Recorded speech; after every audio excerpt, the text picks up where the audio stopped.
Bien aimé, ça fait quasiment 3 semaines comme ça qu'on reçoit des paroles, on reçoit des grâces, on reçoit des enseignements de nos pères. Il y a également eu la conférence des femmes dimanche dernier. Et puis plusieurs orateurs viennent et nous parlent et nous parlent. Et vraiment, j'ai à cœur vraiment qu'on puisse se poser et puis capter ce que le Seigneur a à nous dire et à nous communiquer au travers de ces différents intervenants. Amen. Amen. Et vous savez que chaque programme qu'on fait, chaque rassemblement qu'on fait, a une onction particulière. Vous comprenez? C'est pourquoi c'est important, lorsqu'il y a des convocations, comme par exemple on va commencer le temps de jeûne et prière, ce ne sera pas le même temps de jeûne et prière qu'on a eu les mois d'avant. Ce qu'on va commencer demain sera différent de ce qu'on a déjà fait. Vous savez ça, n'est-ce pas? Ça veut dire que même, je vais aller plus loin. Même une journée ne ressemble pas à une autre. Une journée ne ressemble pas à une autre. À chaque journée, il y a quelque chose de nouveau que Dieu fait.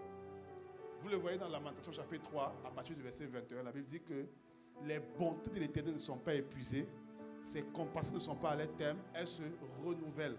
Ça veut dire que demain, quelque chose de nouveau va apparaître. Que Dieu va faire quelque chose de nouveau demain, quelque chose de nouveau après-demain, de nouveau et après-demain. Donc, chaque matin, il y a quelque chose de nouveau que Dieu fait.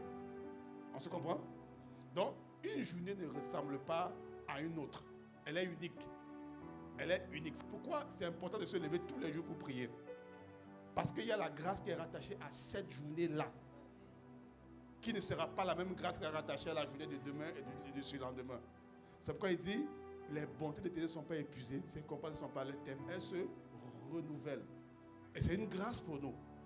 Parce que quel que soit le défi, le challenge, les calamités qu'on peut vivre aujourd'hui, je suis certain d'une chose. Demain matin, Dieu va renouveler les bontés, les grâces pour que je puisse régler les problèmes que j'ai eu aujourd'hui. Donc, il n'y a aucune situation qui peut te pousser à dire non, je suis déprimé, je suis découragé, c'est fini pour moi. Non. Quels que soient les défis que tu as aujourd'hui, crie seulement à Dieu. Et quand tu cries à Dieu aujourd'hui, sache que demain matin, il va renouveler ça. Chaque matin, il faut sortir le matin et puis capter ce que le Seigneur a fait. On se comprend? Il y a toujours des bontés qui se renouvellent. Donc, en fait, chaque journée est différente d'une autre. Chaque programme est différent d'un autre. Les programmes ne se ressemblent pas. C'est vrai qu'ils peuvent avoir le même nom, mais l'onction de chaque programme est différente. On peut l'appeler camp de réveil, mais camp de réveil 2018 n'est pas la même chose que camp de réveil 2017, qui n'est pas la même chose que camp de réveil 2019, qui ne sera pas la même chose que camp de réveil 2026. On se comprend? Il y a une onction particulière pour chaque moment. Ça veut dire que quand on parle d'onction, c'est bien de... Je vais essayer de spécifier un peu ma pensée. En fait, l'onction, c'est simplement la manière d'agir de l'esprit. C'est un revêtement qui fait que les hommes agissent d'une certaine façon. C'est tout. Vous comprenez? Donc, à chaque rassemblement, même à chaque culte d'ailleurs, l'onction est différente. La manière dont l'esprit veut agir est différente. Amen. Même si on appelle tout ça culte, l'esprit ne se meut pas de la même façon. On va le voir dans Actes chapitre 2, du verset 1 au verset 4. Actes chapitre 2, du verset 1 au verset 4. C'est un rassemblement. Il était en train de prier à la chambre haute. C'est ce qu'on appelait plus tard la Pentecôte. Amen. La Bible dit que la manière dont l'esprit s'est mis en mouvement pendant ce rassemblement-là, la Bible décrit ici un vent impétueux, des langues de feu et les hommes qui parlaient d'autres langues. Ça, c'était le mouvement de l'esprit pendant ce rassemblement-là. Donc, c'était l'onction du moment. C'est comme ça que l'esprit voulait agir pendant ce temps-là. On se comprend? C'est bon? On va voir un deuxième rassemblement, toujours dans Actes, où l'esprit agit différemment. Actes chapitre 4, du verset 24 au verset 31. Ici, les disciples étaient aussi également en train de prier. L'esprit s'est manifesté comme elle dit qu'il y a eu un tremblement de terre. Et ils ont eu une assurance. C'est ce que l'esprit voulait faire. Donc, vous voyez, c'est qu'il y a deux rassemblements de chrétiens qui sont en train de prier. Et puis, l'esprit agit d'une manière différente, dépendamment de chaque rassemblement. C'est bon? Donc, premièrement, la Pentecôte, c'est langue de feu, vent impétueux, et puis parler d'autres langues. Et puis après, Acte chapitre 4, c'est tremblement de terre et assurance. Donc, l'esprit a une façon particulière d'agir à chaque fois que nous nous rassemblons. rassemblement pour prier, ou pour faire des programmes, ou faire des événements qu'il a convoqués. Amen. Amen. Donc c'est la même chose avec le camp de réveil qu'on a eu. C'est la même chose avec le séminaire des femmes d'impact. L'esprit avait une façon particulière de se mouvoir pendant ce moment-là, pendant ce temps-là. L'esprit avait une façon particulière de se mouvoir. Et l'un des drames, c'est souvent que l'esprit se meut d'une certaine façon. Il y a une notion qui est rattachée au moment. Il y a une certaine chose, un certain nombre de choses que l'esprit veut faire et puis on ne capte pas. Ça, c'est l'un des drames, bien-aimés. C'est que souvent, Dieu veut faire quelque chose. Dieu a quelque chose qu'il veut faire, qu'il veut accomplir. L'esprit a quelque chose qu'il veut donner, qu'il veut communiquer. Et puis, on ne capte pas ce que l'esprit fait. Ça, imaginez quelqu'un qui était resté à la Pentecôte. Et puis, tout le monde reçoit les langues de feu, et puis lui ne reçoit pas. Ça va, il aura un sentiment d'avoir perdu son temps. Il y aura un sentiment de gâchis. L'esprit, quand les chrétiens se rassemblent et qu'ils prient, l'esprit a toujours une manière, quelque chose, un objectif qu'il veut atteindre pendant ce rassemblement. Amen. Et c'est important que lorsque Dieu convoque ces rassemblements-là, qu'on prenne le temps de capter ce que l'esprit voulait faire. De capter ce que l'esprit voulait faire. C'est important. Parce que ici dans Actes chapitre 4, ils étaient persécutés. Si l'esprit ne faisait pas ça, ils ne devaient pas avoir la capacité de parler du Seigneur. Ils devaient avoir la capacité d'annoncer l'évangile. Ils ne devaient pas avoir cette capacité-là. À la Pentecôte, il y avait des étrangers qui étaient là. Il y avait des étrangers qui étaient là et l'esprit avait besoin de leur parler dans leur langue à eux. C'est pour ça que l'esprit dit, ok, je vais leur donner de parler des langues diverses. C'est pourquoi la Bible dit que justement, quand ils ont parlé, les gens les écoutaient dans leur langue. Dans leur langue. Donc, l'esprit a toujours quelque chose qu'il veut faire, dépendamment des défis, des challenges, des situations qui se présentent dans chacune de nos vies. Et c'est important de prendre le temps de capter ça. C'est très important, les amis. C'est très important. Je dirais même que c'est capital. C'est capital. Quand il y a une convocation, quand il y a une instruction qui sort, faites telle chose, faites ceci, faites cela, parce que Dieu a une intention derrière. Ce n'est pas pour faire le beau, ce n'est pas pour inviter et puis j'étais là, je prends les photos et puis je ris. Non, ce n'est pas ça. Ce n'est pas mauvais de faire ça, c'est pas mauvais. Mais ce n'est pas juste ça. L'esprit a un objectif à atteindre. La question, quand tu vas dans un programme, est-ce que j'ai capté l'esprit du moment? Ne pars pas sans ça. Ne pars pas sans ça. Ne pars pas sans ça. Amen. Amen.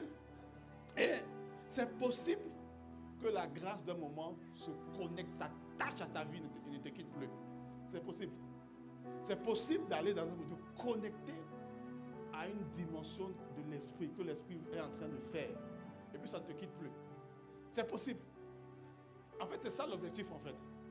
C'est que quand l'esprit fait, c'est pas que l'esprit vient faire quelque chose et puis après ça nous vide, on est vidé de ça, on perd ça. Non, non, non, non. Il dit, Jésus dit aux disciples, je vous ai établi afin que vous portez du fruit et que votre fruit demeure. Ça veut dire que votre fruit reste, que votre fruit perdure dans le temps. Donc, bien aimé, quand l'esprit fait quelque chose, c'est pourquoi on garde cela. C'est pas pourquoi on le perd. Quand il y a des retraites, des choses, c'est pourquoi on garde cela. Quand tu viens le dimanche, c'est pour que tu gardes cela. C'est pas pour que tu le perds en semaine et puis revenir l'autre fois encore vide. Non! Non, bien aimé. L'esprit veut qu'on garde. Tu peux garder l'esprit d'un moment et cause. Ça te suit jusqu'à la fin de ta vie. 1 Samuel chapitre 16 au verset 13. 1 Samuel chapitre 16 au verset 13. La Bible dit, Samuel prit la corne pleine d'huile et il en oignit David en présence de sa famille. L'esprit de l'Éternel tomba sur David et demeura sur lui à partir de ce jour-là et dans la suite. Après cela, Samuel se remit en route et retourna à Rama. L'esprit demeura. L'esprit de l'Éternel tomba sur David, demeura sur lui, restait sur lui à partir de ce jour-là et dans la suite. Et dans la suite. Donc l'esprit n'est pas seulement tombé sur lui le jour-là, c'est tombé sur lui, mais c'est resté avec lui. Il marche avec ça maintenant. dans la suite, donc toute la vie de David par la suite, avait l'onction du jour-là. Le jour où Samuel a versé, le jour où il a été oint, le jour où on a prié pour toi, le jour où tu as reçu des paroles, le jour où tu as dit Amen, ça doit rester jusqu'à dans la suite. Ça doit rester. Ce n'est pas supposé partir. Non. Non. Non. Ça doit rester. Ça doit rester. Et tu vois, pour que l'Esprit fasse cela, il va souvent envoyer quelqu'un. C'est, il y a la plupart des choses que Dieu fait, la plupart des choses que Dieu amène dans nos vies, Dieu le fait toujours en passant par une personne. Dieu le fait toujours, ou du moins très souvent, en passant par quelqu'un. Je vais prendre quelques exemples simples. Notre naissance naturelle. Qui est né de lui-même ici? Qui a dit, ok, moi je descends du ciel, je me forme, moi-même je forme un corps et puis j'arrive. Personne, bien aimé. Dieu permet que tu naisses, que je naisse, que nous naissons par des parents. Même si on dit fécondation in vitro, il y a quand même eu les spermatozoïdes et l'ovule, voilà, qui viennent d'être humains.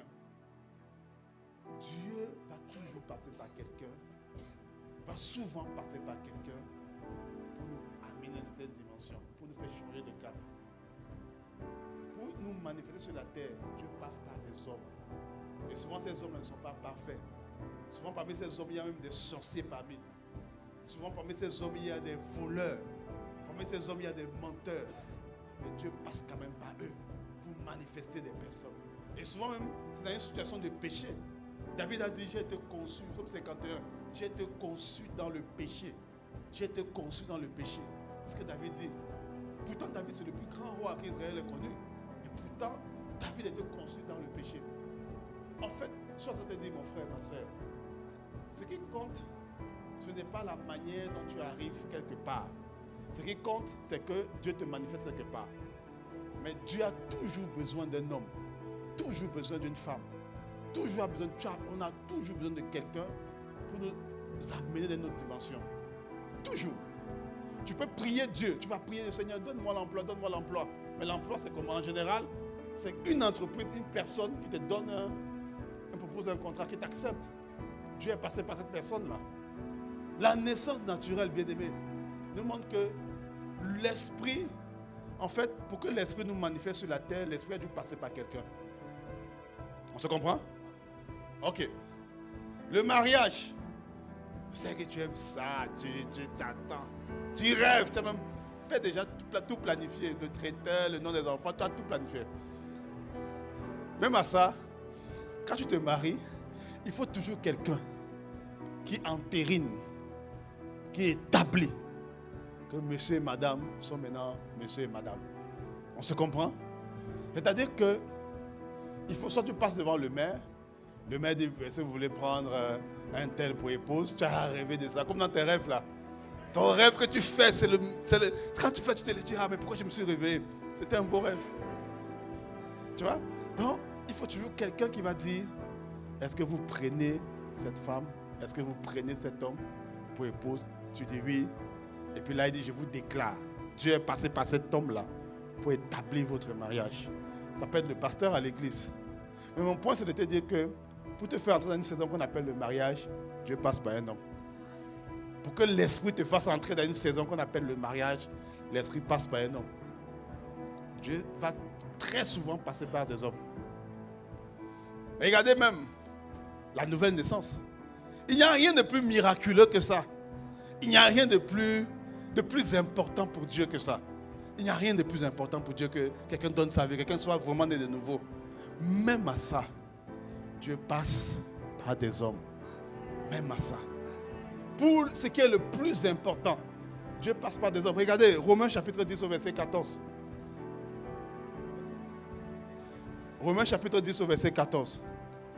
Comment donc invoqueront-ils celui en qui ils n'ont pas cru? Et comment croiront-ils en celui dont ils n'ont pas entendu parler? Et comment en entendront-ils parler s'il n'y a personne qui prêche? Dieu veut que les gens croient. Mais Dieu nous dit quoi ici? que pour que les gens croient en lui, il faut que des gens prêchent. C'est-à-dire il faut qu'il y ait des personnes qui prêchent. Il faut qu'il y ait des hommes qui prêchent. C'est-à-dire même le salut qui est le plus important là, Dieu passe toujours par des hommes. Dieu passe par des hommes. Mon point, c'est de te dire que quand tu veux capter ce que l'esprit, l'onction d'un moment, l'action, l'agir de l'esprit, quand tu veux l'attacher à ta vie, tu ne peux pas dissocier l'action de l'esprit de loin, de la personne que Dieu envoie.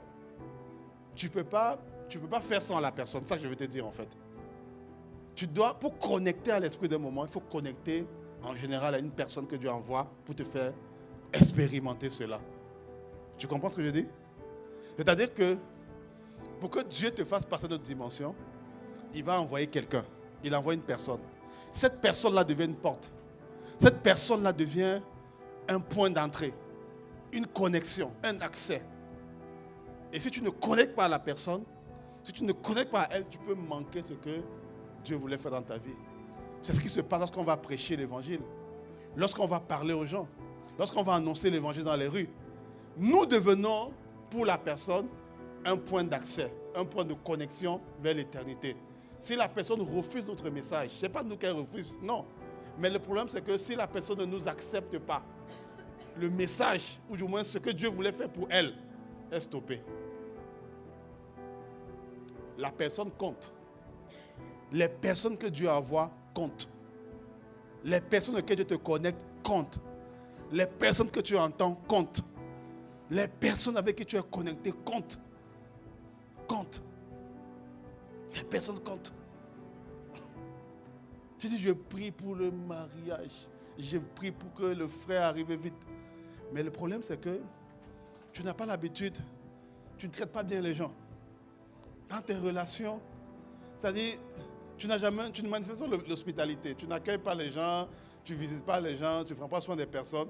Mais j'attends le frère, j'attends. Dieu va passer par, il passe par quelqu'un. Le frère là même, c'est quelqu'un. Mais si tu méprises tout le monde, mais oui, c'est pas un ange qui va venir dire, ah non, là, ce n'est pas le rôle des anges. C'est une personne. Mon poste est en train, je veux te dire en fait que la manière d'interagir, la manière de considérer, la manière d'agir avec les gens est important. Et c'est important de discerner qui est qui dans ta vie. C'est important. Ne méprise personne.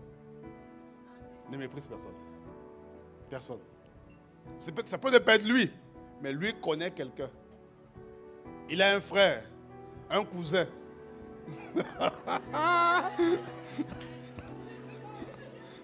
Il a un cousin ou une cousine qui connecte avec toi. Et qui va connecter. Puis tu as dit non, vraiment, il n'y a rien. Est-ce que quelque chose de bon peut sortir de Nazareth? Il n'y a rien de bon. Tu vois, tu viens toi-même de bloquer les portes. Tu viens toi-même de fermer les portes. Non. Non. Tu dis je cherche l'emploi. On dit ok, tu cherches l'emploi, ok, fine. Tu cherches l'emploi, tu cherches une opportunité professionnelle, mais tu ne connectes pas les gens de ton domaine. Tu pries, c'est bien, mais tu dois connecter. Tu dois aller vers les personnes. Tu dois aller vers les gens. Tu dois aller. Tu ne connais aucun professionnel dans ton domaine, mais tu dis que je cherche. Non, connecte avec eux. Même si tu n'as pas encore d'emploi, ce n'est pas grave. Essaie de connecter. Peut-être eux, ils connaissent quelqu'un qui connaît quelqu'un. Mon point, c'est de dire, ne méprise personne, ne minimise personne, ne rejette personne. Dieu peut te visiter par n'importe qui. Parce que Dieu va certainement passer par quelqu'un. Ce que tu attends là, Dieu va certainement passer par quelqu'un. Certainement. Certainement. Oui, c'est vrai, la manne est tombée du ciel un jour. C'est vrai.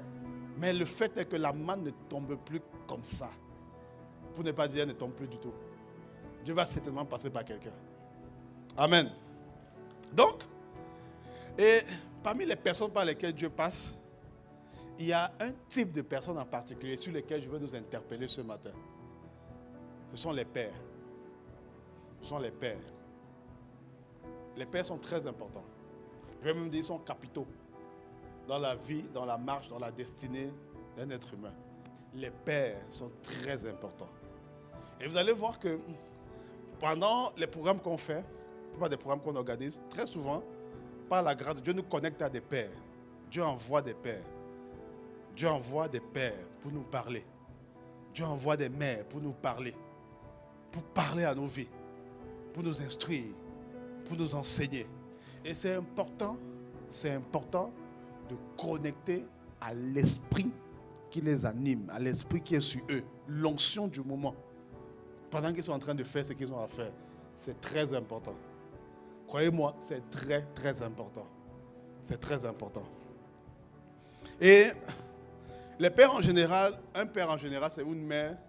C'est quelqu'un dont la responsabilité est de t'introduire dans une nouvelle saison de ta vie. C'est ça un père. Un père naturel, parce que nous existons depuis Genèse 1, 26. Tous les êtres humains existent, ils ont été créés depuis Genèse chapitre 1, verset 26. Maintenant, quand la saison de ta manifestation, de ma manifestation arrive, Dieu va utiliser un père qu'on appelle un père naturel pour me manifester. Et c'est mon père naturel. Comme toi, tu es un père naturel, lui, humain naturel. On se comprend? Et tu vas voir que pour le salut, si j'interroge ici quelques-uns, vous allez voir qu'il y a toujours quelqu'un qui un jour venu vous parler du Seigneur. Cette personne-là, c'est un père pour vous. Ça n'a rien à voir, même si c'est ton petit frère. Même si c'est ton, mais ça peut être ton fils même. Ça peut être ton enfant. Mais ton enfant devient ton père. Ça peut arriver. Mais oui, vous pensez, écoutez, la plupart des hommes de Dieu qui sont là, les parents sont les fils spirituels. Comprenez? Les choses spirituelles, on ne regarde pas ça avec des yeux naturels. Un père, en général, c'est quelqu'un que Dieu utilise pour t'introduire dans une nouvelle saison. Quand on fait des séminaires, on fait des programmes et tout, c'est pour que Dieu nous introduise souvent dans des nouvelles saisons. L'apôtre Ivan qui est venu là, c'est un père pour nous. Amen.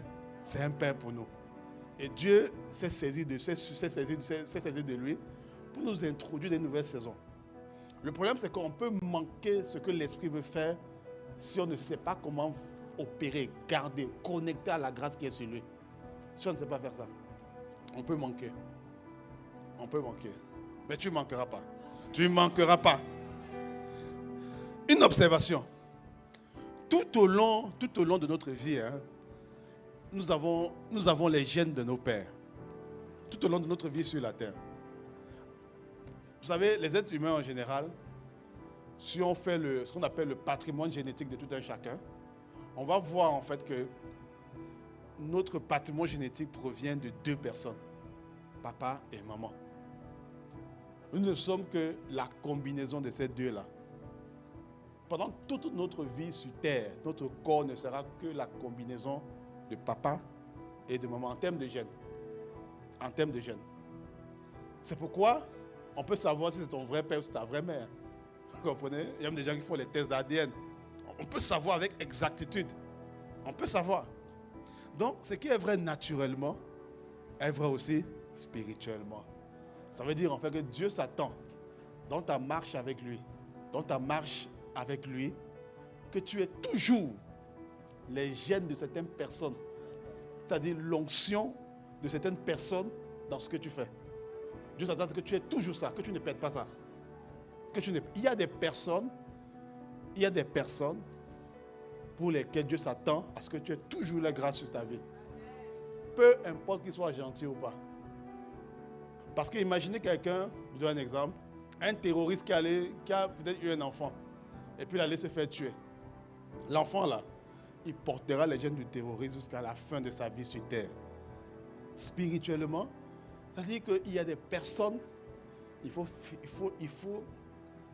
être très attentif dans ta manière d'interagir avec eux. Quand je dis interagir, ce n'est pas que tu les connais personnellement, non. Il y a des personnes pour lesquelles Dieu s'attend à ce que tu captes leur gène spirituel. Tu captes un ADN spirituel qu'ils ont. Il y a des personnes comme ça. C'est pourquoi tu t'envoies dans une église particulière, il ne t'envoie pas dans une autre. C'est pourquoi toutes les églises ne se ressemblent pas. Parce que dans chaque église, il y a une grâce particulière, c'est-à-dire un ADN particulier qui coule. Le drame, c'est que tu viens dans une assemblée et que tu ne captes pas l'ADN. C'est comme si en fait, Dieu dit, ok, je t'envoie là-bas pour que tu captes, pour que tu saisisses, pour que tu marches avec ça. Parce que je connais ce à quoi tu seras confronté dans l'avenir. Je connais les challenges que tu auras. Je connais ce par quoi tu vas passer. Je connais les défis. Je connais ce que tu vas affronter. Et j'ai besoin que tu aies cet ADN-là. Mais si tu viens et que tu n'as pas ça, tu te limites. Tu te prives d'un atout extraordinaire. Et le drame, bien aimé, c'est que plusieurs sont comme ça. Ouais. Je me suis rendu compte que plusieurs sont comme ça.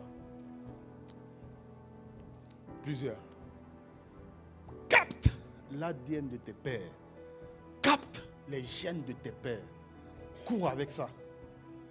Tu as ta propre grâce, oui. Tu as des choses que Dieu va te communiquer, oui. Mais il y a des choses que Dieu veut que tu aies la grâce de tes pères qui t'accompagnent. Dieu veut ça. Et le thème de mon message ce matin, c'est marcher dans la grâce de mes pères. C'est ça le titre de mon message. Il faut apprendre à faire ça. C'est-à-dire que les séminaires, les messages, les retraites, tout ça, c'est pour nous pousser à capter une certaine notion, une certaine façon, opération de l'esprit. Il faut que ça soit attaché à nos vies. Il faut que ça soit attaché à nos vies. Il faut. Nous avons besoin de la grâce de nos pères spirituels. Vous savez, avoir la grâce, avoir les gènes, avoir l'ADN de tes pères, ça ne fait pas de toi un clone. Ça ne veut pas dire que tu vas devenir un clone de tes pères. Non, ce n'est pas ce que ça veut dire. Tu comprends? La preuve, dans une famille où il y a plusieurs frères et sœurs, les frères et sœurs, là, ils ont tous le même patrimoine génétique.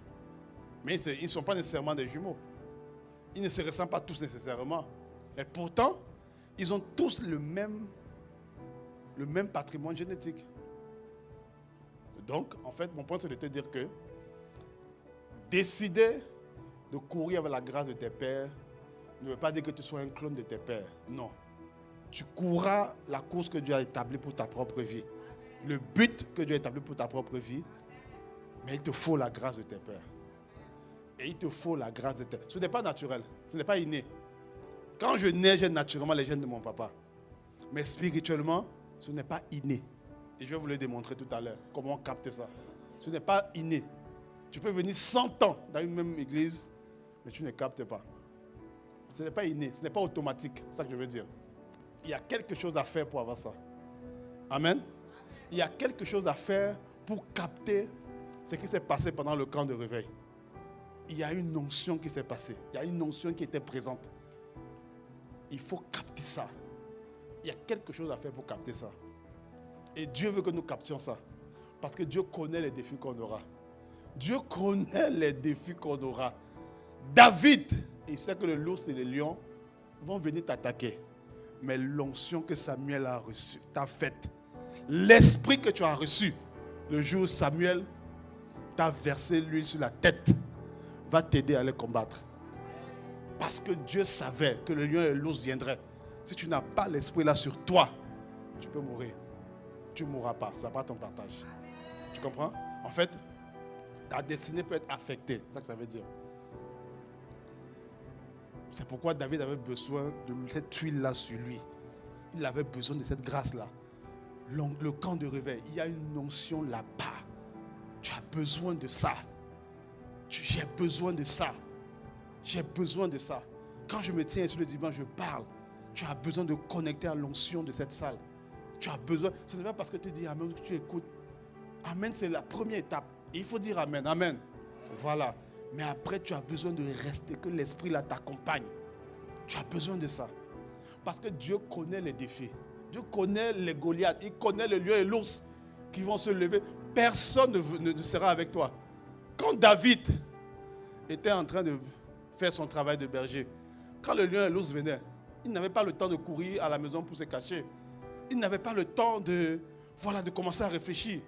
C'est l'onction qu'il a reçue de son père Samuel, son père spirituel, Samuel, qu'il a préservé. C'est ça qu'il a préservé. Parce que sinon, comment expliquer qu'un homme peut combattre le lion et l'ours? Naturellement, ça ne peut pas se faire. Ça ne peut pas se faire naturellement. Et ce n'est pas un guerrier pour dire que non, il avait appris ça quelque part. Non. Et les gens le traitaient comme c'était un enfant à l'époque. C'était un enfant. Donc naturellement, il ne pouvait pas combattre le lion et l'ours et les vaincre. Un ours, les amis. L'ours, il a une puissance phénoménale. Il a une puissance phénoménale. Un enfant ne peut pas le vaincre. C'est l'onction de ses pères, de son père Samuel qui a fait ça. C'est l'onction de son père Samuel. Si vous vous souvenez de une des phrases que l'apôtre Ivan dit, il dit que le transfert de grâce, ce n'est pas un enseignement seulement qui fait ça.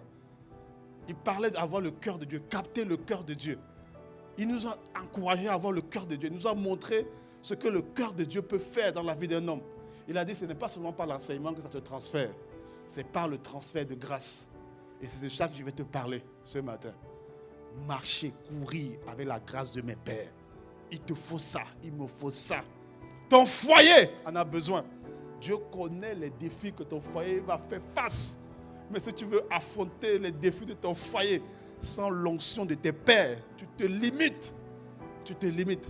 Tu as un ministère, tu dois courir pour Dieu, faire des exploits pour Dieu, parler aux gens, guérir des malades.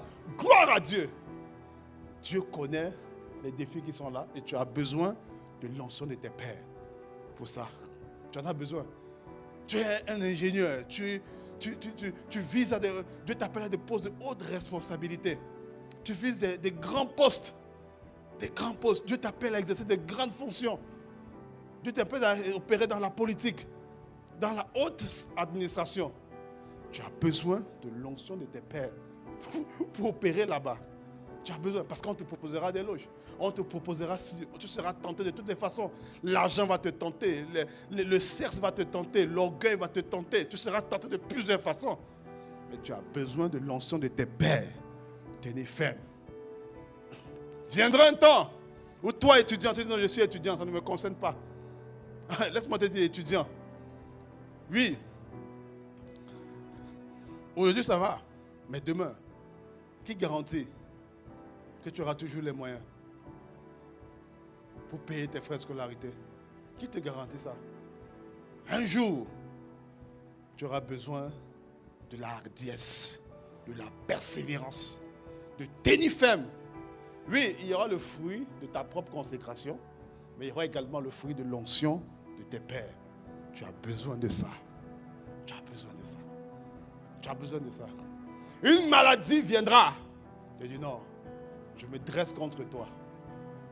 Oui, tu pourras prier. Ça, tu auras ta propre grâce. C'est le fruit de ta propre consécration. Mais l'onction de tes pères, tu en auras également besoin. Tu en auras besoin. Pour que lorsque tu parles, ça ne soit plus seulement ton poids seul, mais ton poids additionné avec le poids de tes pères. C'est pour ça. C'est pour ça. C'est pour ça. Donc, il y a la grâce qui vient de la consécration personnelle, mais il y a la grâce qui vient de tes pères. 1 roi 15, du verset 3 au verset 5. 1 roi 15, du verset 3 au verset 5. Ici, la Bible nous parle d'un des descendants de David, un des descendants du roi David. La Bible dit que c'est le descendant dont il parle. Il se livra à tous les péchés que son père avait commis avant lui. Et son cœur ne fut pas tout entier à l'Éternel, son Dieu, comme l'avait été le cœur de David, son père. Père ici, ce n'est pas son père direct. David était ici comme son grand-père, voilà. Son ancêtre en tout cas. Donc quand on dit père ici, ce n'est pas ton père direct. Voilà. Mais à cause de David, l'Éternel, son Dieu, lui donna une lampe à Jérusalem, en établissant son fils après lui et en laissant susciter Jérusalem. Car David avait fait ce qui est droit aux yeux de l'Éternel, et il ne s'était détourné d'aucun de ses commandements pendant toute sa vie, excepté dans l'affaire du riz, le Hétien. Amen. Ici, on voit un descendant de David qui est au trône. Il a mené une vie de débauche. Il a fait des bêtises. Il a fait des choses qui normalement l'auraient disqualifié du trône. Mais la Bible dit ici que Dieu l'a gardé roi, pas à cause de lui, à cause de David. À cause de David. Il y a des fautes que tu vas faire, que je peux faire ou que je vais faire même. Il y a des fautes que tu peux commettre, mais on ne t'impute pas la faute, pas à cause de toi, pas à cause de toi, mais à cause d'un de tes pères, de sa consécration avec Dieu. Je te garantis une chose, tu as besoin, j'ai besoin de marcher avec la grâce des pères. Mon point ce matin, c'est de te convaincre. De te convaincre d'aller, de chercher, de désirer ça. Tu as ta propre course à courir, ta propre vie à vivre. Pourquoi t'handicaper? C'est comme si tu es né dans une famille riche. Imaginez le fils de l'homme le plus riche du monde, peut-être le fils de la famille en eau. Il décide de faire fi de tout ce que son père a bâti et puis lui-même de recommencer encore à zéro. Il n'a pas besoin de faire ça. Ses parents ont déjà fait quelque chose. Alors tu n'as pas affronté la vie avec toi seul ta propre grâce. Appuie-toi sur ce que tes pères ont fait. Parce que même si tu as fait des fautes, même si tu as commis des fautes ou quoi que ce soit, il y a certaines fautes qu'à cause de tes pères, tu ne seras pas imputé de cela. Non. Tu vas certainement devoir régler ça, effectivement. Mais la sanction qui aurait dû s'appliquer ne s'appliquerait pas. Ne s'appliquerait pas. À cause de ton père. À cause de tes pères. Bien aimé, ce que je dis aujourd'hui là, c'est un des secrets, c'est une des choses que le diable va le plus combattre dans le cœur des chrétiens. Si vous vous souvenez de l'enseignement qu'on avait reçu il y a quelques dimanches, en parlant des mensonges que le diable va vouloir utiliser, l'une des armes qu'on appelle le mensonge que le diable utilise, c'est qu'il te ment par rapport aux personnes que Dieu a rattachées sur ta propre vie. Personne n'est appelé à être une génération spontanée. Personne n'est appelé à marcher seul. Personne. Nous venons tous de quelque part, naturellement parlant. Ça veut dire que spirituellement parlant aussi, Dieu s'attend à ce qu'il y ait une lignée. C'est pourquoi, avant je lisais le livre de les généalogies dont on parle dans la Bible, dans Matthieu par exemple, de tel engendré un tel, tel engendré un tel. En fait, ce n'est pas anodin. C'est pour nous montrer que même Jésus vient de quelque part. Il y a une grâce qui coule. Il vient, il est connecté à une lignée. Même Jésus se faisait appeler fils de David. Fils de David. Même Jésus. Ça doit nous enseigner. Tu ne peux pas dire non, écoute, moi je suis plus grand que Jésus, je n'ai besoin de personne. Ce n'est pas vrai. C'est une séduction. Attache-toi à la grâce de tes pères. Cherche, connecte. Prends-les acquis et puis cours avec ça. Refuse d'affronter la vie avec ta simple grâce. Non. Non. Tu vas refaire tout. C'est-à-dire, tout ce qu'ils ont fait, c'est-à-dire toutes les souffrances qu'ils ont fait. Non, tu n'as pas besoin. Tu n'as pas besoin. Tu n'as pas besoin. Sois sage. Prends ça. Connecte à ça. Il y a des combats qu'ils ont déjà eu à gagner. Tu n'as pas besoin de mener les mêmes combats. Connecte à ça. Le roi n'était pas roi ici à cause de lui. Il était roi à cause de sa filiation. C'est la filiation qui le rendait roi. C'est pourquoi dans beaucoup de royaumes sur terre, on est roi par filiation et non par compétence. Je dis bien, on est roi par filiation et non par compétence. On est roi par filiation et non par compétence. Ça veut dire en fait que même dans la famille de Dieu, nous ne sommes pas appelés les serviteurs de Dieu d'abord. Non, nous sommes d'abord ses fils, ses enfants de Dieu. Parce que Dieu en fait comprend que la manière de rendre pérenne, la manière de développer, de déployer le royaume sur terre, c'est par les fils. Afin que les fils connectent avec ce que les pères ont fait. Connectent avec ce que le père, dans ce cas-ci, a fait. Quand on prie, Dieu dit, dites notre Père. Notre Père. Notre Père. Regarde même les salutations des anges dans la Bible. Les salutations des anges. Les salutations dans la Bible ne sont pas anodines. Hein? Il n'y a aucune salutation dans la Bible qui est anodine. Mais quand les anges saluaient, regarde comment ils ont salué Joseph. On dit Joseph, fils de David. Joseph, fils de David. Parce que quand Joseph voulait se séparer de Marie. Mais, quand l'ange se présente à Joseph, l'ange dit Joseph, fils de David. Ne fais pas ça. Parce que l'ange rappelle à Joseph que tu viens d'une lignée, tu viens de quelque part. Et le Messie doit sortir de la lignée de David. Si tu fais ça, tu brises tout ça. Tu brises la prophétie. Mais, pourquoi l'ange a apparu à Joseph? Pas parce que Joseph était trop pur. Non, à cause de David. C'est pour ça qu'il est venu. Il y a des personnes même qui vont avoir des visitations spirituelles. Pas à cause d'eux, mais à cause de la consécration de leur père. Ouais. Vous savez que chaque église a un ange, n'est-ce pas? Vous savez ça? Dans le livre d'Apocalypse, quand Jésus écrit, il dit, écrit à l'ange de l'église d'Éphèse, écrit à l'ange de l'église de Laodicée. Il y a un ange qui est rattaché à cette église ici, à ICC. Il y a l'ange qu'on appelle l'ange de l'église ICC. Il est connu, je ne le connais pas, mais il est connu dans le ciel, dans le monde invisible. Il est connu dans le monde invisible. Et quand tu viens, l'ange là, tu es comme sous sa protection. Il nous protège, il protège tous les membres de l'église ICC. C'est un ange. Il y a un ange qui est rattaché à ça. Il est rattaché à ça. Donc, même les salutations, l'ange dit à Joseph, fils de David. En fait, Joseph, si je viens là, parce que tu es le fils de David, ce n'est pas à cause de toi. Ce n'est pas parce que toi, Joseph, tu as trop jeûné et prié. Non. Dieu rencontre Moïse. Dieu dit à Moïse, je suis le Dieu d'Isaac, Abraham et Jacob. Il se présente d'abord comme le Dieu de ses pères. Pour dire à Moïse, Moïse, je viens devant toi.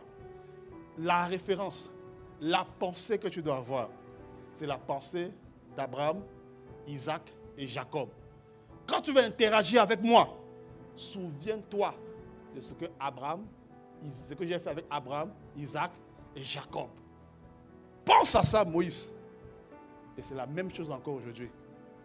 Il y a des choses, bien aimés, il y a des choses que même en dehors de l'église, quand je veux faire, je pense à comment l'esprit agit ici à l'église. Et je ne peux pas faire ça. Il y a des standards. Il y a des standards en termes de qualité, d'excellence, que lorsque je pense à comment Dieu agit avec mes pères spirituels, et je dis non, ça, ce standard c'est pour moi. Ça c'est pour moi, ça c'est pas pour moi. Parce que je me souviens du Dieu de mes pères. Tu as besoin de ça. Tu as besoin de ça. Tu as besoin de ça. Si quelqu'un veut me dire aujourd'hui, oh vraiment la politique, c'est impossible de rester dans la politique et être intègre. C'est vrai qu'il n'y a pas de verset textuel qui dit que voilà, la politique, le chrétien doit faire la politique. Mais je me souviens que j'ai un père qui s'appelle Yves Castano, qui opère dans la politique. Et il est intègre. Alors quand tu veux me dire ça, je me souviens d'un tel Dieu. J'ai dit non, ça c'est mon partage. C'est mon partage. Donc en fait, comprends une chose, quand tu es dans une maison, c'est important de capter l'esprit de la maison. Tu dois avoir ça. Tu dois avoir ça. Tu dois avoir ça. Parce que Dieu sait que, encore une fois, Dieu connaît tes défis. Dieu connaît tes défis. Il connaît ta vie, il connaît la vie de chacun d'entre nous. Il connaît ce à quoi tu as fait face. Il dit, j'ai besoin que tu aies ces gènes-là. Tu dois avoir ces gènes. Personne d'entre nous n'est là au hasard. Hein. Donc même si tu es levé le matin, tu es un nouveau, tu dis, bon, je suis venu parce qu'on m'a invité, j'avais une affaire et tout, bon, je me suis réveillé, j'ai gagné 1 heure la nuit, bon, voilà. Non, non, tu n'es pas là par hasard. Tu es là parce que Dieu veut te communiquer quelque chose. Parce que Dieu connaît ta suite. Dieu connaît la suite pour ta vie. Dieu connaît la suite pour ta famille. Tu as quelque chose à prendre, à capter, à saisir, courir avec. Tu as besoin de ça. Et j'ai besoin de ça. Nous avons besoin de ça. Et on va voir pour finir ce matin 3 incontournables pour marcher dans la grâce de nos pères. 3 incontournables. Il y a 3 choses à faire de manière systématique pour connecter à ça. 3 choses à faire. 3 choses qu'il faut faire. Et ces 3 choses-là, bien aimés, ça va devenir une culture. Ça doit devenir... Je me suis rendu compte que avant, je regardais à mon niveau. Je le faisais moi-même. Et bon, je me suis dit, ça va de soi que tout le monde fait ça. Mais ça ne va pas de soi. Cela ne va pas de soi. On va être intentionnel maintenant dans ça. Amen. Et puis on va voir 3 incontournables. Dieu m'a mis à cœur de partager ça. 3 choses à faire pour marcher dans la grâce de nos pères. Premièrement, il faut recevoir et obéir à la parole. Recevoir et obéir à la parole. Si tu veux capter la grâce, si tu veux capter la grâce qui est sur la vie de quelqu'un, qui est la manière dont l'esprit agit avec quelqu'un, tu dois recevoir et obéir aux paroles que Dieu met dans sa bouche. Pas à lui-même, non, attention. Pas à lui en tant qu'individu, mais à la parole de Dieu que Dieu met dans sa bouche. On se comprend? On se comprend? Jean chapitre 6 au verset 63. Jean chapitre 6 au verset 63, la Bible dit, c'est l'esprit qui donne la vie. Je pense que c'est la version parole vivante. C'est l'esprit qui donne la vie. Il ne s'agit pas de vous nourrir matériellement de mon corps. Les paroles que je vous dis sont de nature à communiquer l'esprit et la vie. La vie vient de l'esprit. Il dit c'est l'esprit qui donne la vie. C'est-à-dire, quand je veux voir quelque chose dans ma vie, c'est l'esprit qui l'amène à l'existence. Quel que soit ce que je ne vois pas, ça veut simplement dire que l'esprit ne l'a pas encore amené à l'existence. Ça peut, du moins la manifestation, ça peut exister, mais ce n'est pas encore manifesté. Comme je vous ai dit, il y a beaucoup d'êtres, tous les êtres humains existent déjà, mais ils ne sont pas encore manifestés. Peut-être certains seront manifestés l'année prochaine, dans 5 ans, dans 10 ans, ainsi de suite. Mais c'est l'esprit qui a la responsabilité de rendre ça tangible, de rendre ça palpable, de rendre ça concret. Mais comment l'esprit agit? La parole. Il dit, les paroles que je vous en dis sont esprit et vie. Les paroles que je vous ai dites sont de nature à communiquer quoi? Deux choses, l'esprit et la vie. Tu ne peux pas capter l'esprit, ou du moins l'onction, ou la grâce d'un moment, sans connecter aux paroles du moment. Ce n'est pas possible. Ce n'est pas possible. Que tu aies sauté, que tu aies dansé le jour-là, il faut rester dans la parole. Il faut rester dedans. J'avais donné un enseignement ici il y a quelques mois. Après le camp, c'est le camp. C'était le titre de l'enseignement. C'est-à-dire, après les moments, des programmes comme ça, c'est encore le temps des programmes comme ça. Ce n'est pas fini. La première fois, c'est pour nous interpeller en général. C'est pour attiser c'est pour nous attiser notre curiosité. Pour nous attirer quelque part, que Dieu parle. Mais la deuxième fois, ou du moins les autres fois qui suivent, c'est pour la transformation. Tu n'es pas transformé lorsque tu écoutes un message une fois. Ce n'est pas possible. Tu ne peux pas être transformé par un message que tu écoutes une seule fois. La première fois, c'est l'interpellation. C'est général. La deuxième fois, ou du moins les fois qui viennent après, c'est pour la transformation. Tu peux être interpellé maintenant. On te parle, tu es touché. Tu cries à Dieu. Tu dis, Seigneur, pardonne-moi. Tu te repens, gloire à Dieu. Mais la transformation vient après. Il faut revenir dessus, rester dessus. Rester dessus. Mais c'est la parole qui transforme. C'est la parole qui transforme. C'est la parole qui transforme. Dis avec moi, il me faut la parole. Il me faut la parole. Bien-aimé, il n'y a pas de... C'est pas sorcier, les amis. Il y a un chemin que Dieu a déjà établi. Il dit, mes paroles communiquent deux choses, l'esprit et la vie. Donc si je veux avoir l'esprit et la vie, il faut que les paroles restent à moi. Il faut que ça reste à moi. Il faut que ça reste à moi. Jean chapitre 15, du verset 7 au verset 8. Il dit, mais si vous demeurez en communion avec moi, et si mes instructions restent vivantes dans vos cœurs, vous pourrez demander ce que vous voudrez. Vous l'obtiendrez. Si vous produisez du fruit en abondance, et qu'ainsi vous devenez vraiment mes disciples, mon Père en sera honoré et sa gloire apparaîtra visiblement aux yeux de tous. Il dit, si vous demeurez en communion avec moi, et si mes instructions, c'est-à-dire ou mes paroles, restent vivantes dans le cœur, ça doit rester vivant, ça doit rester vivant, ça doit rester vivant. La joie n'est pas quelque chose de fortuit, les amis. C'est parce que les paroles de joie restent vivantes dans le cœur. La sainteté n'est pas quelque chose de fortuit. C'est parce que les paroles de sainteté, de consécration, d'appartenance à Dieu restent vivantes dans le cœur. On n'est pas découragé par hasard. Si on est découragé, c'est parce qu'à un moment donné, le courage, les paroles de courage ont quitté le cœur. Les paroles d'encouragement ont quitté le cœur. Lorsque quelque chose quitte notre cœur, bien-aimé, la vie ne peut pas être produite. La vie ne peut pas être produite. Pour que la vie sorte, il faut d'abord que c'est l'esprit qui donne la vie. Mais pour que l'esprit donne la vie, l'esprit suit la parole, l'esprit suit la parole, l'esprit suit les paroles. L'esprit ne vient pas au hasard. Il ne vient pas au hasard. Donc, quand tu passes par une situation compliquée, première des choses, est-ce que les paroles sont restées vivantes dans mon cœur. C'est ça. Il n'y a pas de favoritisme. Il n'y a pas de favoritisme. Dieu ne fait exception de personne. La richesse là, pour que la richesse se manifeste, il faut que les paroles de richesse restent. La richesse, beaucoup de gens pensaient non, Dieu l'a fait la grâce d'être riche. Dieu veut que nous soyons tous riches. C'est la volonté de Dieu. La Bible dit qu'il s'est fait pauvre, de riche qu'il était, afin que par sa pauvreté nous soyons enrichis. C'est ce que dit la parole. Tout le monde. Mais juste que, pour que ça se manifeste, il faut que ça reste dans le cœur. Il faut que les paroles de richesse, pardon, les paroles de richesse doivent rester. Les paroles de richesse. La culture de créer d'autres revenus. La culture d'investir. La culture de semer. La culture d'épargner. La culture de mettre en valeur ce que j'ai.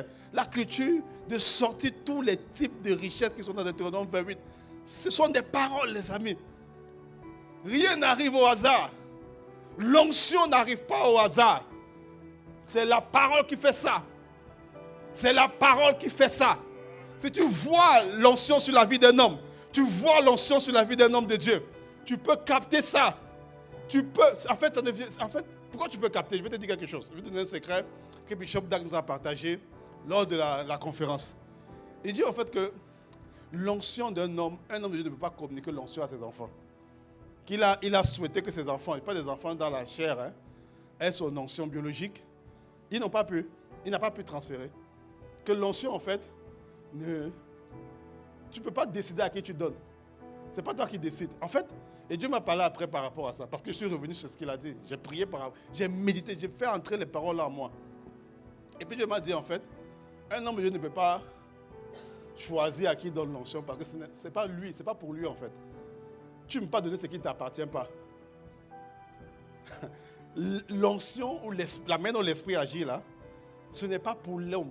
Ce n'est pas l'homme qui crée ça. C'est Dieu qui envoie sur un homme. Maintenant, c'est Dieu qui peut maintenant décider de à qui je donne, à qui je ne donne pas. Bon, à qui je ne donne pas. C'est Dieu maintenant qui peut décider à qui il donne. C'est pourquoi ça n'appartient pas à un homme. Le manteau qu'un homme de Dieu porte, qu'un être humain porte, qu'un chrétien porte, qu'un homme spirituel porte, ne lui appartient pas. C'est Dieu qui a donné ce manteau. Et puisque ça ne lui appartient pas, il ne peut pas décider d'en disposer comme il veut. Il peut l'utiliser pour lui, oui. Mais donner à d'autres, ça dépend plus de lui. C'est pourquoi un moment donné, des disciples sont venus voir Jésus pour dire, Jésus, fais en sorte qu'une maman est venue voir Jésus pour dire, Jésus, fais en sorte que mon fils soit assis à ta droite, mes fils soient assis à ta droite, l'autre à ta gauche. C'est ce que la maman a demandé à Jésus. Jésus a dit, tu ne sais pas ce que tu demandes. Est-ce qu'il a répondu d'abord? Et puis après, il a dit, en fait, que qui sera à ma droite, qui sera à ma gauche, c'est le Père qui décide de ça. Ce n'est pas lui. Ce n'est pas lui. Donc, mon point, c'est de te dire que tu n'as même pas besoin d'être proche de quelqu'un pour capter son onction. Bishop Dag disait récemment, bon, je vais citer beaucoup Bishop Dag, voilà. Il disait récemment que, en fait, tu n'as pas à savoir la vie d'un homme de Dieu. Oh, mais il a combien d'enfants? Est-ce qu'il est marié? Est-ce que voilà? Est-ce que il habite où? Non, c'est tout ce que tu veux savoir, c'est l'onction qui coule sur sa vie. C'est-à-dire, c'est comment est-ce que l'esprit agit avec lui. Parce que c'est ça que tu veux capter. C'est pour ça que Dieu te connecte à lui. Tu n'as pas besoin d'être proche. Tu n'as pas besoin d'être proche. La Bible nous parle d'un prophète. Un prophète qu'on appelle Élie. Un sacrificateur qu'on appelle Élie, pardon. Ses enfants étaient des débauchés notoires. Pourtant, lui, il était sacrificateur. C'est comme quoi, ce n'est pas transmissible. Pardon. C'est pourquoi, même si ton parent, tu viens d'une famille de, nous sommes des grands serviteurs de Dieu, des grands pasteurs. Dieu ne fait accession de personne. De personne, de personne, de personne. Le parent éduquera son enfant selon les voies de Dieu. Mais c'est à l'enfant maintenant de capter, de saisir. Et ça, à ce niveau-là, ce n'est pas systématique. C'est chacun qui doit capter ça. Donc, le séminaire est terminé. Qui revient sur les 3 journées qu'on a eues? Les 3 enseignements. Il faut remettre ça. Tu restes sur les paroles. Tu reviens sur les paroles. Tu reviens. Tu reviens, tu mets pause, tu réfléchis. Tu dis, il a dit ça, mais pourquoi? Tu reviens. Il faut que les paroles continuent de vivre, continuent de vivre, continuent de vivre. Il faut ça. Si tu veux capter la grâce de tes pères, tu dois faire ça. Les livres de l'apôtre Ivan, les livres. Si tu veux capter l'esprit qui est sur quelqu'un, les livres. Les livres. Tu lis. Les 7 âmes de Dieu pour faire fuir le diable. Il faut lire ça. Parce qu'il y a des gènes dont tu as besoin qui sont ici, qui sont là. Il y a des gènes qu'il te faut qui sont là, qu'il me faut qui sont là. Il y a des gènes, il y a des choses, il y a un ADN que Dieu veut que j'ai. Quand Dieu m'envoie ici, c'est parce que Dieu a un ADN qui veut me communiquer, une manière de faire, une certaine trace spirituelle. Et ça se trouve dans la parole que Dieu met dans la bouche de son serviteur, les livres, les enseignements. Le camp de réveil là, ça aurait été un succès si tu prends le temps de rester dessus, de revenir dessus, de rester dessus, de revenir dessus. Moi, tous les matins maintenant, Impact X, je suis ça, je suis dessus. Parce que les paroles, et puis j'écoute, un transfert. L'esprit arrive, l'esprit vient. Plus j'écoute, l'esprit vient. Plus j'écoute, l'esprit vient.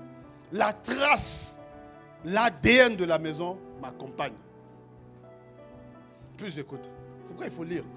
Tu lis, c'est pas compliqué. Même si tu dis, ah oui, je n'aime pas là. Moi, je n'aime pas lire. Je l'avoue, je préfère entendre. Je n'aime pas lire. Mais tu te disciplines. Tu te disciplines, mon gars. Tu prends même 15 minutes, 30 minutes par jour. Tu lis, tu dis, je veux prendre juste 30 minutes. Je ne suis pas un passionné, c'est vrai. Parce qu'il y a des personnes qui sont des grands lecteurs, surtout les sœurs. Vous savez, il y avait des livres qu'on appelait les harlequins. Je ne sais pas s'ils vendent toujours ça. Vous connaissez ça? C'est des gros bouquins comme ça. Ils peuvent te lire ça même en 2 jours. C'est pas pour... Mais parce que ce sont les... Moi, j'ai jamais pu lire ça. Mais tu prends un bouquin... Parce qu'avant, j'ai travaillé dans une librairie. Tu vois, elle venait avec des bouquins, des gros bouquins comme ça. Et puis, voilà, en 2 jours, ils avaient lu.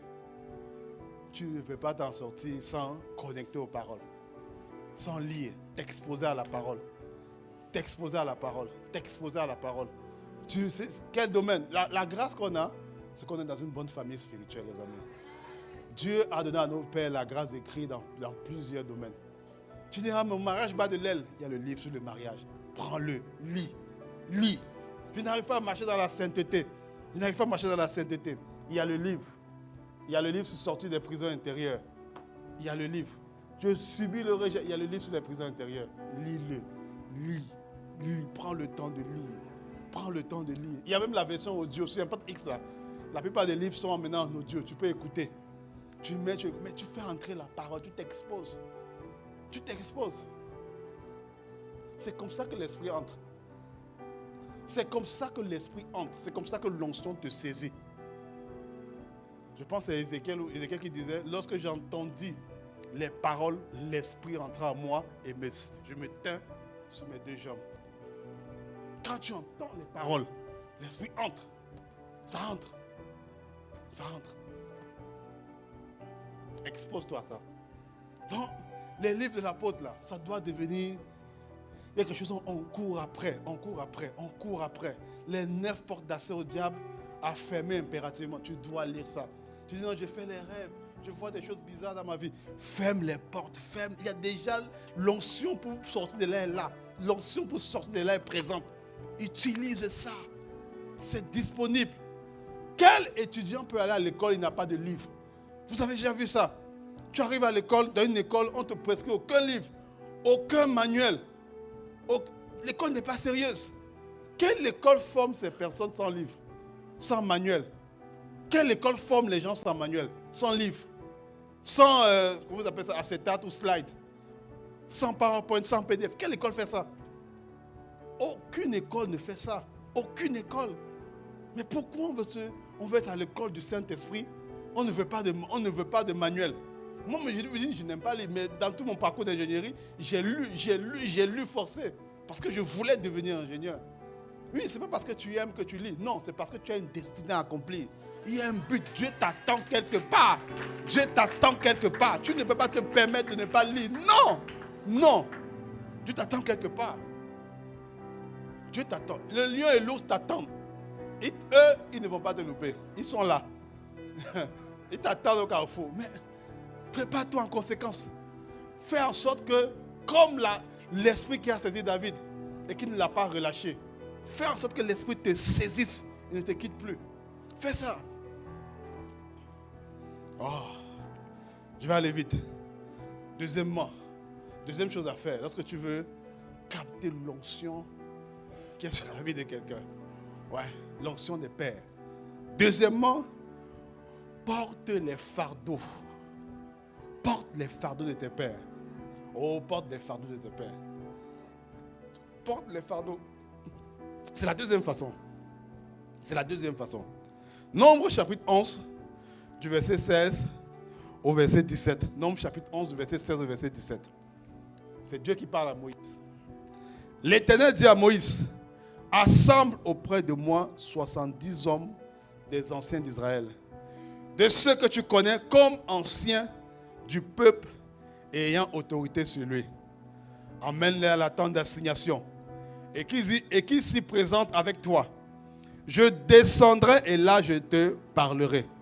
Je prendrai de l'esprit qui est sur toi et je le mettrai sur eux, afin qu'ils portent avec toi la charge du peuple et que tu ne la portes pas à toi seul. Amen. Moïse avait un mandat que Dieu lui a donné. Moïse avait une mission. Dieu l'avait appointé pour faire quelque chose. Mais à un moment donné, Moïse a eu besoin d'aide. Moïse ne pouvait plus accomplir le but tout seul. Et Dieu donne une instruction à Moïse. Prends des personnes qui ont déjà, parce que les anciens avaient des responsabilités. La Bible dit qu'ils avaient autorité. Assemble auprès de moi 70 hommes d'anciens d'Israël, de ceux que tu connais comme des anciens du peuple, ayant autorité. Ils avaient déjà l'autorité. Ils avaient déjà l'autorité. Ils avaient déjà une responsabilité. Ils étaient déjà reconnus comme des anciens. Mais ils n'avaient pas l'esprit de Moïse. Tu peux servir. Tu peux avoir une position. On peut te donner une position. Tu es chant, tu es à la queue, peu importe. Tu es responsable d'un tel, responsable de ci, responsable de ça. Tu peux faire tout ça, mais sans l'esprit du leader sur toi. Ce n'est pas parce que tu sers à l'église. Ce n'est pas parce que tu sers quelque part. Ce n'est pas parce qu'on t'a donné une responsabilité que tu as l'esprit, que tu as l'onction, que tu as la manière, que tu coules dans le manteau que Dieu a donné à l'endroit. Non. Non. Parce que tu peux servir et ne pas porter la charge. Tu peux servir et ne pas porter la charge. Tu peux servir selon tes intérêts personnels. Tu peux faire les choses selon tes envies personnelles. Ah bon, écoute, je suis là, je fais, en fait, je fais selon mes disponibilités. Je fais selon mes capacités. Mais non, quelqu'un qui porte la charge ne va pas regarder d'abord à lui, il va regarder à la personne il va dire, ok, quelle est la charge que Dieu donne? Quel est le fardeau que Dieu met dans le cœur d'un tel homme? Je vais porter ça avec lui. Du moins, je ne vais pas tout porter, mais je prendrai ma part. Je prendrai ma part. J'ai mes besoins, j'ai mes défis, j'ai mes projets personnels. C'est vrai. Mais je veux l'esprit qui opère avec lui. Quand je vois comment Dieu agit, j'étais à la cité royale, je vois ce que Dieu fait à la cité royale. Je vois le niveau d'attachement à Dieu. Je vois la grâce qui coule dans les adorations. Je vois la grâce qui coule dans la sainteté, dans l'attachement à Dieu. Je vois tout ça, la grâce financière. Je vois la grâce financière. Je vois ces choses-là. Je veux ça. Et pour avoir ça, je veux porter la charge. Je porte la charge. Je prends ma part. Je prends ma part sur cette charge-là. Pour capter l'esprit d'un moment, quel est le fardeau? Quel est le fardeau que tu portes? Quel est le fardeau que tu portes? Quel est le fardeau que tu portes? Quel est le fardeau? Quelle est la part que tu portes? Tu es venu ce matin peut-être. Et puis tu te dis non. Moi, ma vie, je ne vois pas à quoi elle peut être utile. Laisse-moi te dire, on a un fardeau ici à l'église. Tu peux prendre, ta vie peut être utile. Ta vie peut être utile. Tu peux être utile à Dieu. Quel que soit ton âge, quelle que soit ta place, quelle que soit ta grâce, quelle que soit ta face, tu peux être utile à Dieu. Tu peux être utile et Dieu va te faire du bien. Dieu va nous faire du bien. En portant le fardeau des pères, tu captes l'esprit des pères. Décide aujourd'hui, à partir d'aujourd'hui, décide que je prendrai ma part dans ce fardeau. Et le fardeau de nos pères, bien aimés, c'est pas de s'enrichir. Non, on n'est pas dans ça. C'est simplement avoir un cœur tout entier à Dieu. C'est deux choses. Avoir un cœur tout entier à Dieu. Décider que rien ne va contrôler mon cœur. Tout part de là. Et puis deuxièmement, prendre soin des âmes. Voilà le fardeau de nos pères. Décide de servir, c'est vrai, mais surtout de porter le fardeau. Décide que ton cœur va appartenir à Dieu. C'est ça notre ADN à ICC. C'est quelqu'un qui vient à l'église ici, on va tout faire pour que son cœur soit uniquement contrôlé par Dieu. C'est ça notre objectif. Ce n'est pas de te rendre riche, ce n'est pas de te rendre prospère, ce n'est pas de te rendre marié, ce n'est pas ça notre objectif. Ce n'est pas de te rendre beau, belle, non. Parce qu'on croit que si ton cœur est contrôlé par Dieu, tout le reste va suivre. C'est ce que Dieu nous a donné. C'est ce que Dieu nous a donné. Donc c'est ça notre objectif. Quand tu viens ici, cherche à avoir ça. Désire ça. Désire être contrôlé par Dieu. Désire d'avoir le cœur pour Dieu. Désire ça. Pose des questions. Cherche. Crie à Dieu. Seigneur, ne me laisse pas avoir notre cœur que ce n'est ton cœur. Vous allez voir les enseignements que nos pères donnent tournent autour de ça. C'est le cœur. Quelqu'un qui ne veut pas, qui vient dire, bon, moi je viens, c'est vrai, il y a des sœurs qui me plaisent dans l'église. Moi je viens pour connecter à une sœur, connecter à quelqu'un. Oui, tu fais ça, mais tu ne portes pas notre fardeau. Tu comprends? Tu ne portes pas notre fardeau. Ou tu viens dire, je vais être vu, j'ai mon ministère. Dieu m'a appelé, j'ai un ministère. Je veux exercer mon ministère. Tu ne portes pas encore notre fardeau. Non, tu n'es pas encore en train de prendre notre fardeau. Où tu viens? Il dit non. J'ai suivi que à l'église, il y a un club business. Je vais venir, je vais me faire l'argent. Je vais développer mes affaires, mes entreprises, je vais m'enrichir. Ce n'est pas mauvais, mais tu ne portes pas encore le fardeau. Parce que la clé des clés, quel est l'état de ton cœur? C'est ça qui nous intéresse. Le cœur de Dieu, capturer le cœur de Dieu, prendre soin des âmes. C'est ça notre fardeau. Notre vision d'ici 2030, je parle de tout ICC, c'est de faire 1 million de disciples. On court pour ça. C'est ça qui nous fait courir. Si tu cours avec nous par rapport à ça, tu auras l'esprit. Ouais. Tu vas capter. J'accélère. Troisièmement, la troisième façon, et je sais que tu vas aimer ça. Je sais que tu vas aimer cette façon. Tu aimes ça. Troisième façon pour pouvoir capter la grâce des pères, c'est que, en fait, la grâce est transférée lorsque on sème dans la vie des pères. Je sais que tu aimes ça. Je sais que tu aimes ça. Je sais que tu aimes ça et que tu as envie de semer. Amen. La grâce est transférée lorsque tu sèmes dans la vie des pères. Tu dois apprendre à semer. Si on ne t'apprend pas. Vous savez, il y a un truc qui m'a choqué récemment. Qui m'a choqué. Bon, pas choqué, mais un peu interpellé. Voilà, choqué, c'est trop dit, un peu interpellé. C'est que souvent dans le monde francophone, beaucoup de pasteurs francophones se gênent. Se gênent pour lancer les temps de semences ou d'offrandes. Dans le monde anglophone, ce n'est pas comme ça. Moi, j'ai vu le bishop d'Akfer. Il est resté au moins 1h30. Mais parce que, en fait, on comprend, la semence, ce n'est pas pour l'homme de Dieu. Tu sèmes pour ta propre vie. Tu comprends? Mais dans le monde francophone, on est mal à l'aise avec ça. Donc quand j'ai parlé de semences, ton voisin commence à être crispé. Mais pourquoi il parle de ça? C'est pour faire quoi avec l'argent là? Tu vois? J'ai compris ce que ton cœur disait. Tu vois? Mais c'est pourquoi il parle de ça? Il faut parler d'autre chose? Mais non. Si je ne te dis pas la vérité, de toutes les façons, je suis à l'aise pour te parler. Je ne suis pas à la charge de l'église. Tu comprends? Je suis très à l'aise. Donc, si tu sèmes, voilà, tant mieux. Si tu ne sèmes pas, bon, écoute, ça va rien changer ma vie financière. Tu comprends un peu? Mais ce que je veux te dire, c'est que c'est pour toi-même. Tu as besoin de l'esprit. Ne te soustrais jamais à ça. Ne te soustrais, même si tu n'as pas les moyens. Même si tu n'as pas les moyens de le faire maintenant. Prends l'enveloppe, mets devant Dieu, prie. Et fais un vœu. Dis, Seigneur, quand tu vas me bénir, je vais te donner. Mais ne te soustrais pas. Ne laisse pas ta condition te priver. En fait, ta condition ne peut pas te priver de l'onction d'un moment. Ce n'est pas possible. Ta condition ne doit pas te priver de ça. Sois à l'aise. Parce qu'il y a un frère qui est venu me demander, voilà. Ah, mais pourquoi est-ce qu'il faut toujours faire, on fait des offrandes sacrificielles et puis on fait les paliers.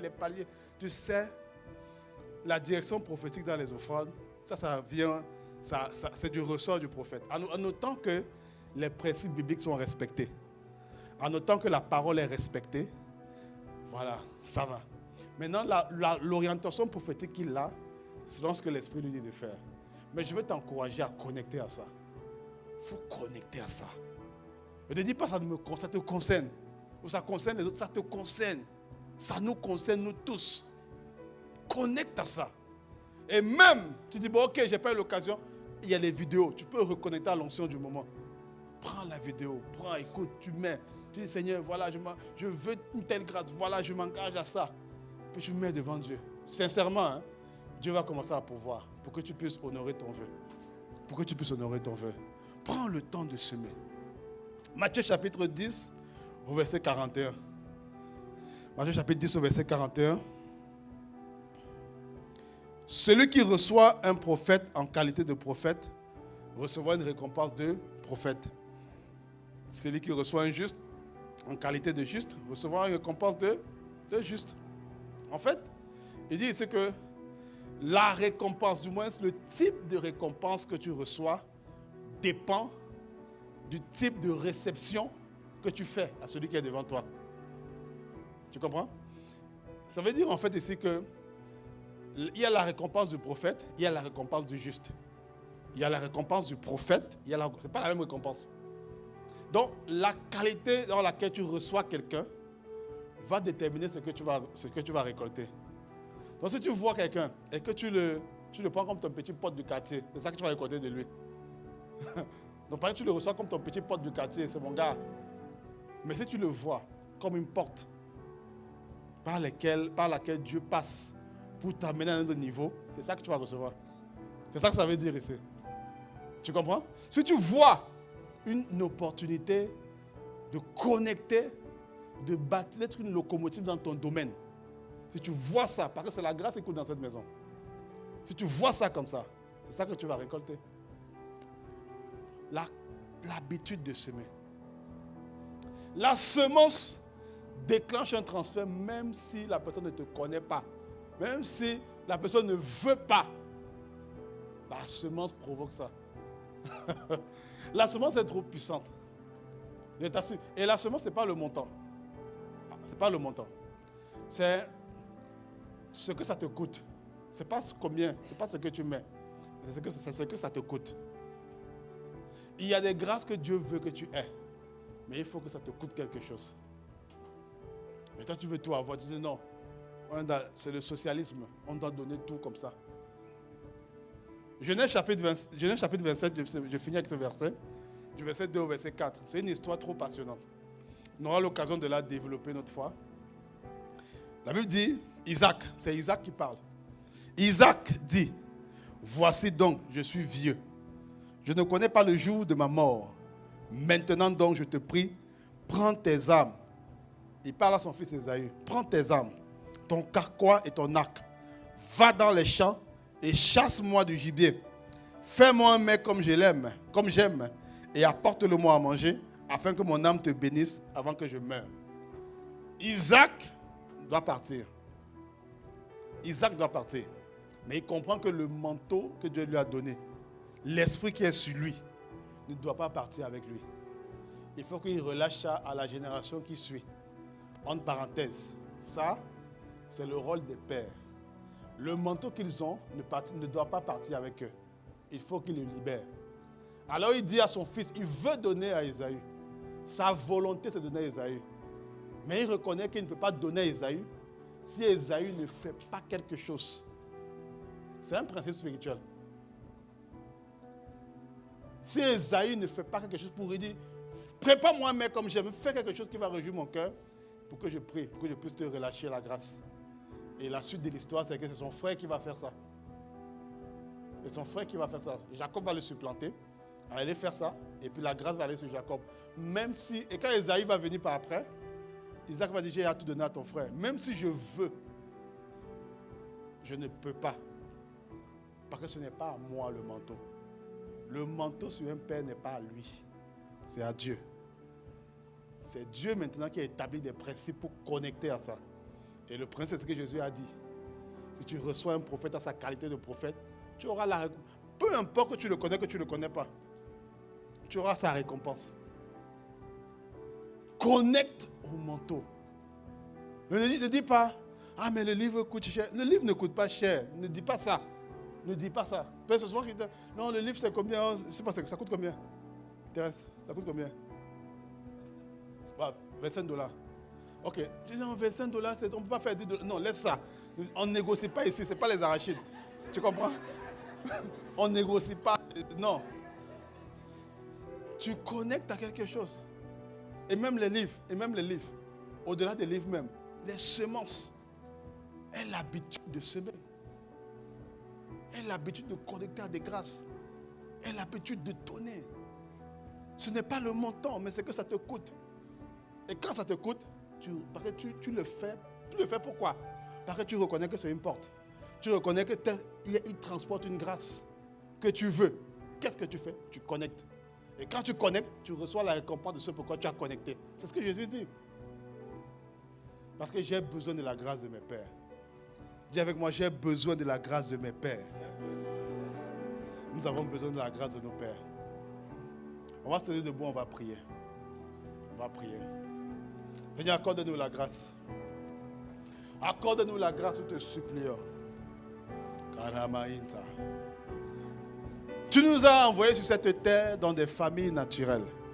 Et de la même manière, tu as mis des familles spirituelles également, Seigneur, dans notre génération, afin que nous puissions connecter, que nous puissions capter les grâces que tu as mises. Accorde-nous la grâce. Nous partons de séminaire en séminaire, de programme en programme, d'activité en activité. Accorde-nous la grâce, Seigneur. Que l'esprit du moment s'attache avec nous, comme pour David, maintenant jusqu'à la suite. Accorde-nous la grâce. Est-ce que quelqu'un est en train de prier? Élevons la voix. Prions, prions. Ah, Sarah Mama. Que la grâce de nos pères, la grâce pour laquelle tu suscites ces programmes, s'attache à nous. Maintenant et jusque dans la suite. Oh, nous te supplions. Rasokarama. Accorde-nous la grâce. Accorde-nous la grâce. Oh, de marcher dans la grâce que tu as faite à nos pères. Oui, il y a une onction qui viendra de notre propre consécration. Il y a une onction qui viendra de notre intimité avec toi. Mais tout enfant commence dans la maison de ses parents. Tout enfant commence dans la maison familiale. Accorde-nous la grâce de commencer dans la maison de nos pères. Accorde-nous la grâce de commencer à partir de ce que nos pères ont fait. Accorde-nous la grâce de capter, de saisir ce que nos pères ont fait. Les fruits sont visibles. Les fruits sont enviables. Les fruits, Seigneur, attestent que tu agis avec eux. Alors accorde-nous la grâce de connecter à cela. Nous ne voulons pas réinventer la roue. Non. Nous voulons d'abord commencer là où ils ont commencé. Là où ils ont terminé. Là où ils sont rendus. Nous voulons, Seigneur, commencer à partir d'eux. Et maintenant, avant que tu nous transportes, que tu nous amènes à une autre dimension. À une autre dimension. Rasokaramama. Est-ce que quelqu'un est en train d'élever la voix? Saramahita. Aramahita. Merci Seigneur. Karamahita.